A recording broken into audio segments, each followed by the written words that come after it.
In Greece, almost nobody throws a party for the day they were born. They save the celebration for a different date entirely. On a kitchen wall calendar, one date each year is circled without anyone writing it down. Everyone in the family already knows it.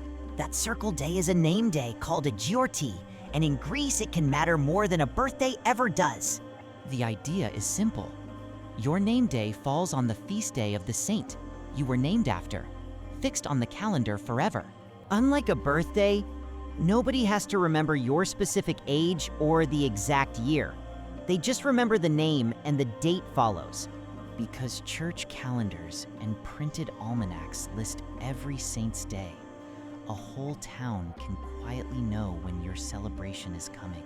So the morning of a Giorti often starts the same way. A knock at the door before anyone has even finished breakfast. Nobody called ahead. Nobody needed to.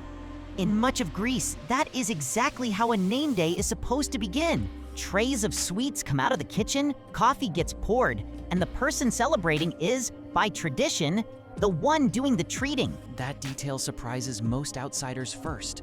On your own name day in Greece, you are the host, not the guest of honor. It is a quiet act of generosity repeated by millions of people on hundreds of different days, all across the same country. To understand why a country would build a whole social rhythm around a saint's calendar, it helps to start with the calendar itself. Greece uses a calendar where nearly every single day of the year already belongs to at least one saint or holy figure. That means for most common Greek names, like Yana, Demetrius, or Eleni, there is already a fixed date waiting for them. Some names share one single date. On the feast of Saint John, for example, everyone named Giannis or Ioanna celebrates together, all at once. On those shared dates, entire neighborhoods can feel like they are celebrating together, because in a sense, they genuinely are. Older Greeks, especially outside the big cities, sometimes will not even tell you when their actual birthday is. Ask, and you might just get a name day in return, said with total confidence, like the question answered itself. That is the real twist. In traditional Greek life, your name has always mattered more than your exact age. A birthday marks one private year. A name day marks something shared, something the whole calendar already agreed to remember. And because the date never moves, a name day never needs an invitation. It simply arrives the same day every single year. Friends do not wait to be asked. They simply know the way you know when a holiday is coming. So on your own name day, your phone might fill with messages before you have even had your morning coffee. And by afternoon, your front door might already be propped open, waiting for whoever decides to stop by. This single custom quietly shapes an entire country's sense of time, memory, and who gets remembered, and when. To really understand it, you have to go back to where that calendar of saints actually came from. It begins with the Greek Orthodox Church, which for centuries has kept a fixed yearly record of its saints and holy days. Every child baptized in that tradition is usually given the name of a saint and inherits their feast day along with it. For generations, that feast day became the day a person's community celebrated them, long before anyone tracked birth certificates closely. In many rural villages, birth records were incomplete or simply not the point. The saint's day was reliable. The saint's day was public. So over time, the name day quietly became the more trusted, more communal marker, the date a whole village could agree on. Today, name days are printed in Greek desk calendars, newspapers, and phone apps right next to each date for quick reference. Radio hosts in Greece will sometimes casually wish listeners with a certain name a happy day, live on air without missing a beat. It is treated less like trivia and more like basic shared knowledge, the same way everyone knows what day of the week it is. Because the celebration is tied to a name and not a birth year, it also quietly removes some of the pressure around aging. Nobody is counting candles on a name day. There is no big round number to dread, no age to announce out loud. Instead, the day simply asks, did we remember each other? And did we make time to say so, out loud, together? The centerpiece of most name days is the charisma, the offering, a spread of homemade sweets, coffee, and small savory bites. Popular choices include mellow macarona, honey-soaked cookies, or amygdalota, soft almond sweets dusted in powdered sugar made fresh that morning. Guests are expected to eat something, even just a small bite, because refusing the charisma can feel like refusing the welcome itself. In return, visitors usually bring a small gift, a bottle of wine, a bunch of flowers, or sometimes just a warm card. Nobody keeps score of who gave what. The point was never the value of the gift, but the fact that someone showed up at all.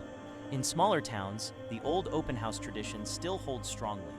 Doors stay unlocked, and anyone who knows you may simply walk in. In boozier cities like Athens, that custom has softened a little, shifting more toward invited friends and planned gatherings instead. Even so, the core idea barely changed. The celebration still belongs to whoever shares your name, wherever in Greece they happen to live. Some names are so common that their shared day becomes something close to an unofficial national occasion, at least among that name. The Feast of St. John the Baptist in late June is one of the busiest name days on the entire calendar. So many Greeks are named Giannis, Ioannis, or Ioanna that entire friend groups can end up celebrating on exactly the same day.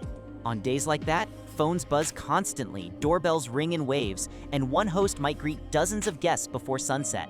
Not every Greek name maps neatly onto a saint, though. Some modern or foreign names simply were not on the ancient calendar. For those names, families often improvise, choosing All Saints' Day or simply picking a meaningful date of their own instead. The custom adapts rather than excludes, because the underlying goal was never rigid rule following, it was always about being remembered. Name days are not just for individuals either. Greek Orthodox churches themselves often celebrate a feast day tied to their own patron saint. On those church feast days, entire neighborhoods can turn out together, blurring the line between one family's day and a shared community one. Even Greek workplaces sometimes join in modestly. A colleague might bring a box of sweets to share, simply because it is their day. It becomes a small, low-key ritual repeated at kitchen tables, office desks, and church courtyards in almost exactly the same spirit each time. What ties all of it together is a very old idea, that a name is not just a label, it is a small inherited story. Choosing a child's name in Greece has often meant choosing which saint's story and which yearly celebration that child will carry forward. Grandparents' names get passed down for exactly this reason, keeping both the name and its yearly celebration alive across generations. So a name day is never just about one person. It quietly links a namesake to everyone who ever wore that name before them. It also means the celebration rarely feels lonely. Somewhere on that same date, someone else is almost certainly celebrating too. Even Greeks living abroad often keep the habit going, sending a quick message home the moment their name day comes around. A short text, a phone call, a simple chronia pola, meaning many years, the traditional name day wish, said warmly every time. It is a small phrase, but it carries a lot. An acknowledgement that someone, somewhere, is still keeping the old calendar close. Modern life has not erased the custom, but it has reshaped how people mark it, especially among younger generations in bigger cities. Phone calendars and apps now often flag saint days automatically, quietly doing the memory work that grandparents used to do by heart. Some younger Greeks now celebrate both occasions, treating the birthday as personal and the name day as the more social, communal one. Group chats have replaced some doorbell visits, but the underlying gesture, remembering someone on their day, has stayed exactly the same. In busy Athens apartment blocks, an open door policy is rarer now, but a quick coffee with close friends still often happens. Even so, in villages across Crete, the Peloponnese, and the islands, the old open house spirit is still very much alive today. Tourists who happen to be visiting during a local name day sometimes get pulled into the celebration, completely by accident, and happily so. It is one of the few traditions in Greece that barely needed modernizing, because its core idea was already efficient and durable. No app, no invitation, no planning required. Just a fixed date everyone already shares, quietly built into the rhythm of the year. That built-in simplicity may be exactly why the custom has survived centuries of change without ever really needing saving. Greek diaspora communities, from Melbourne to Chicago to Toronto, still widely keep the tradition, treating it as a small piece of home. For many living far from Greece, a name day becomes an anchor, a small yearly reminder of the calendar their family grew up with. It travels well precisely because it needs so little, no venue, no formal guest list, just a date, a name, and an open door. Even secular or non-religious Greeks often keep celebrating their name day, treating it now as cultural habit more than religious observance. The saint's calendar gave the date, but the meaning people attach to it today is really about connection, not doctrine. What began as a religious marker has quietly become something closer to a built-in national habit of staying in touch. Step back far enough, and a Greek name day starts to look like a very old, very elegant solution to a modern problem. In most places, remembering to check in on someone takes effort, planning, a note in a calendar you might still forget to open. In Greece, the reminder is already built into the culture itself. The date arrives whether you remembered to plan for it or not. And because it repeats every single year, on the same day, it becomes less of an event to organize and more of a rhythm to trust. That rhythm is what keeps loose, busy, scattered social circles quietly connected, one small doorbell ring at a time. It also flips a familiar script.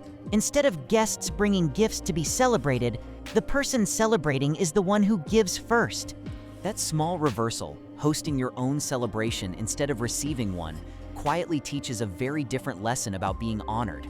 Being remembered in this tradition is less about being served and more about being the reason people gathered in the first place.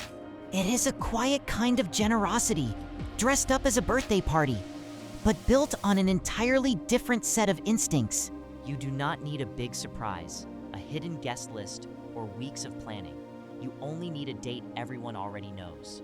And you need people willing to walk through an open door simply because they remembered, and because remembering was the whole point. Somewhere in Greece today, right now, a kettle is on, a tray of sweets is being arranged, and a door has been left open.